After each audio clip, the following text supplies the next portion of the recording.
Prince Harry and Meghan Markle facing criticism as members of the Invictus Games Foundation reveal a growing frustration with the royal couple. Let's bring in our News Nation entertainment expert, Paula Froelich, here with the scoop. Hello, friend. The cracks in Prince Harry's empire just got bigger, and this time it's not about Meghan's podcast failing or King Charles giving him the cold shoulder. This embarrassment came from the one place Harry thought he was untouchable, the Invictus Games. For years, Harry showed off Invictus as his proudest achievement, a worldwide... Before we move on, I'd like to ask you a small favor. If you appreciate this content, please take a second to like this video and subscribe to the channel. Over 98% of you watch the videos without subscribing. It costs you nothing, but it makes a huge difference to us. So, did you click the subscribe button now? Great, thank you so much. Now, back to the video. Former major in the British Army. He's well respected. He's part of the intelligence corps. He's called out the royal couple, labeling them as narcissists. Break it down for us, Paula.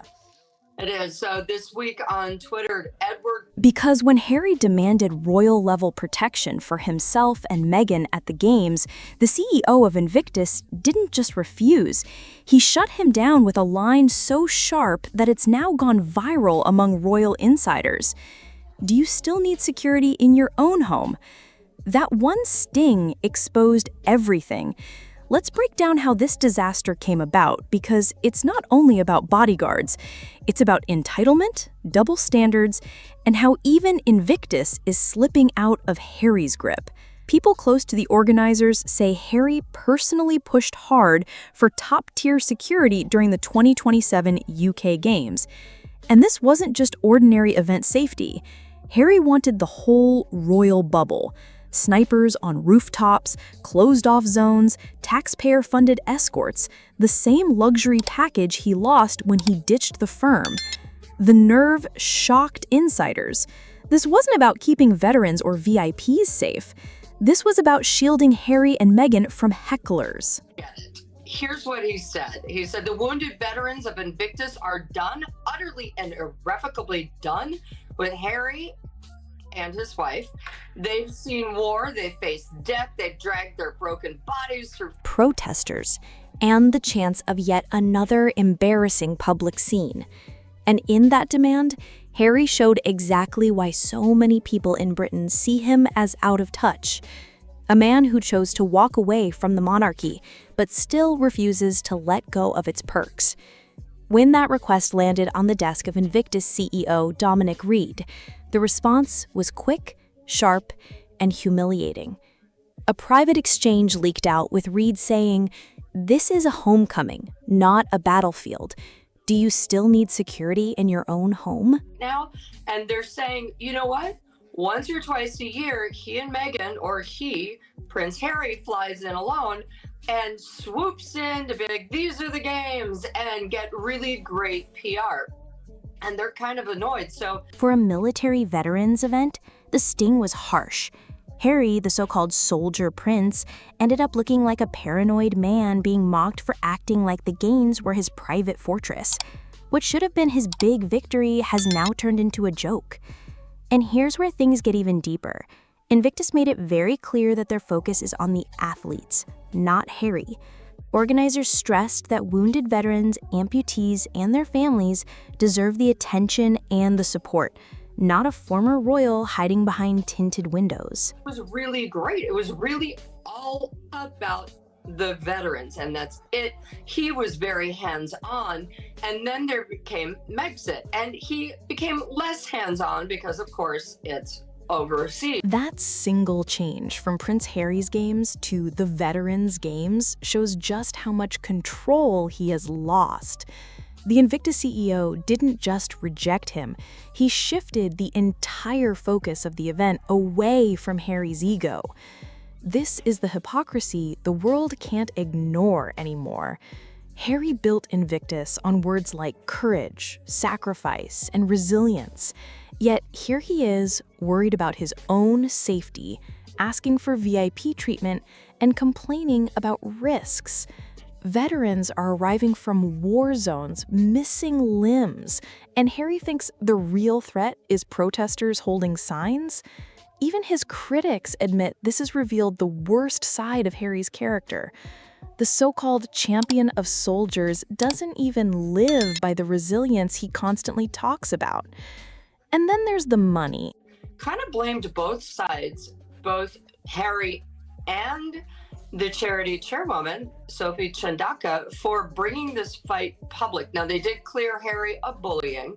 However, that's one charity. The next charity is Africa Parks. Harry's security bubble would have needed UK taxpayer money, police forces, road closures, and even national security budgets. People across Britain are already furious. Ordinary families struggling to pay energy bills are being asked to protect a prince who gave up his royal role but still wants the benefits. Social media reactions are harsh. You left. You can't come crawling back asking us to pay for your paranoia. Polls even show that more than 70% of people in Britain believe Harry and Meghan should pay for their own protection when they visit the UK. It's traumatizing. You know, Harry has said multiple times he just wants to dedicate his life to the charities, but this year it has not gone well. You have sent to Bali, the charity he co-founded with Prince Eso, and the humiliation is public, measurable, and impossible to hide. When Harry asked for VIP-level security for himself and Meghan at the upcoming 2027 Games, the Invictus CEO hit him with a harsh reality check. This is a homecoming, not a battlefield. Do you still need security in your own home? That reply wasn't just a denial, it was a sharp rebuke. Referring to them as the Brightons shows how distant and out of touch the Sussexes now feel to the British public. Yes, Harry may have created Invictus. Theater of two narcissists desperate for applause. Now, this is really, these are fighting words, Hannah. It's really kind of rough, but no, it's not rough. It's true. Let's read it all in its glory. And the organizers want to make that clear. Invictus is meant for veterans, not as a stage for entitlement. The CEO and trustees, led by Rob Owen-Obi, made it known that the integrity of the games comes before celebrity indulgence. By refusing elite protection, they kept the spotlight on the wounded warriors, not on a prince still trying to hold on to relevance from his Californian refuge. Sadly, I went to try to go to Edward's account. His whole account has been blocked. Did the Sussex squad get to him? Like, look at this. His whole account is gone. And you click on over, doesn't exist. Not just the tweet, the whole account. And I went through. This was a real account. He had like 7,000 followers. When the Games return to the UK in 2027 on Queen Camilla's 80th birthday, the palace has stayed silent. Royal experts suggest Prince William is unlikely to attend, worried about how it would look and not wanting to support what he views as a self-serving show. At the same time, the Invictus Committee is reportedly planning events without Prince Harry, signaling that the Games are moving forward with or without him. Under this pressure, Harry has tried offering a weak olive branch. This was clearly not some bot. And a lot of photos of himself, like, this was a dude, clearly there. Anyway, thankfully here, HRH, thank you, salute for archiving this. So there we go, fame-hungry parasite he married. They faced out the bodies, and now they're expected to play in the grotesque theater of two narcissists. He plans to email King Charles and Prince William invitations to the 2027 Invictus Games. But is this a real attempt at reconciliation or just desperation? Royal insiders say the reactions are mixed. Yes, royal support is still important for veterans, but the divisions run deep. Would accepting his invitation make the king look weak or give Harry one final chance at redemption? Invictus was once promoted worldwide as Harry's greatest achievement, but now the monarchy and the veterans community are seeing through the facade. Says desperate for applause. Meghan Markle is not a humanitarian. She is a scavenger, circling the sacred with cameras in tow, draped in designer grief and counterfeit empathy. She turns every solemn tribute into a photo opportunity, every scar into a set piece. That legacy is falling apart. Without titles, with VIP requests denied, Hollywood friends staying silent, and even his ties to being the Prince of Wales questioned. Invictus might still go on, but Harry's control over it is finished. Prince Harry started Invictus as his path to redemption, but by trying to carve out privilege inside it, he has turned his legacy into a spectacle of demands, refusals, and fading support. The woman wouldn't know sacrifice if it bled out in front of her. And as for Harry, he had once earned our respect, but he sold it for a docuseries and a podcast that even Spotify couldn't stomach. He abandoned his regime, his regiment, his family, his queen, then... The Invictus Games may continue strong, but Harry's role in them is fading quickly. A prince who once stood proudly as the founder of Invictus is now seen begging for VIP treatment at his own event, only to be firmly told no. The memes are writing themselves. "Do you need security in your own home?" is trending as the internet's latest punchline.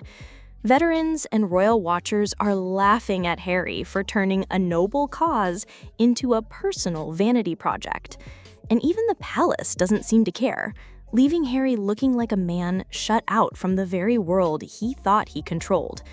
But here's the real twist. The Invictus Games will survive. They'll grow. They'll remain a symbol for veterans, courage, and recovery. And crawling back to the very veterans he left behind, hoping their heroism might cover the stench of his cowardice. But the veterans see through him now. He's no brother in arms. He's a cautionary tale. The games were... Without needing to give in to the wishes of a prince who left his duty but still wants the special treatment, that brings the big question I want to ask you. Has Harry now lost the only legacy he had left? Or is this just another outburst in a long list of embarrassments before he finally fades into not mattering anymore? I want to hear from you. Do you think Invictus should finally cut all ties with Harry completely, or should the game still honor him as their founder, even with all his scandals? Share your thoughts in the comments below. Don't hold back. This one is going to make the comment section explode. And if you think the world has finally seen through Prince Harry's desperate behavior, hit that like button so more people see how far he's fallen. Because one thing is for sure, when the founder becomes the problem... Built by warriors, forged in agony, sanctified by those who've suffered beyond imagining. They are not a red carpet for grifters, nor a stage for Meghan's endless performances of self-infatuation. Invictus must cast them out, not politely, not discreetly, ruthlessly, because every second they... The legacy has to be kept safe from him. And the irony could not be stronger. Remember, the Invictus Games were Harry's own idea. It was the one project that gave him worldwide respect, even while everything else in his life was falling apart. But now, the same people he once supported are turning against him, basically saying, this is not about you anymore. Think about how damaging this is for his image. Without Invictus, what does he have left? The Netflix deals are failing, his books caused more backlash than support, and his Hollywood friends are starting to fade away. If the games move away from him, Harry is not just losing power. Remain near this sacred institution is a second too long. Our wounded deserve dignity, not drama. He's losing the last bit of trust he had left in the world. And what about the 2027 UK Games? That was supposed to be his big return moment. But now the talk isn't about honoring veterans. It's about whether Harry will even show up without getting booed. The UK press is already preparing their harsh stories. And you can be sure the public won't stay quiet if he tries to use Invictus for himself.